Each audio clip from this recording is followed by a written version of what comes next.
Movement. Okay, म्हणजे trader जो आहे ह्यानं स्वतःला किंवा स्वतःवरती असा कंट्रोल असायला पाहिजे की भलेही आपल्याला बोर होईना सारखं चार्ट्स रीड करून बघून चेक करून ब्रेकआउट्स, पण जेव्हा एखादी परफेक्ट अपॉर्च्युनिटी येते तेव्हाच आपण त्या ट्रेडमध्ये एंटर व्हायला पाहिजे. जोपर्यंत एखादा चांगला सिग्नल भेटत नाही आहे, जोपर्यंत एखादा चांगला ब्रेकआउट भेटत नाही आहे, तोपर्यंत आपण त्या ट्रेडमध्ये एंटर करणार नाही. Okay, being early to a trade can cost you a money. Okay, because you are front running a signal that may never happen. बघा, अगोदरच त्या ट्रेडमध्ये घुसणे, जो सिग्नलच बनलेला नाही आहे, जो ब्रेकआउटच झालेला नाही आहे प्रॉपर, आणि ऑलरेडी जर तुम्ही तो ट्रेड घेतला असेल तर त्याच्यापासून तुम्हाला लॉस होऊ शकतो.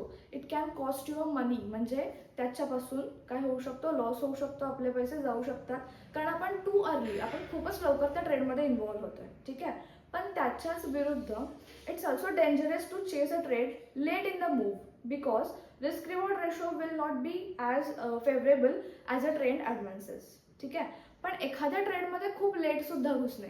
बघा, दोन प्रकारचे आहेत इथं गोष्टी, मी दोन्ही एक्सप्लेन करते तुम्हाला.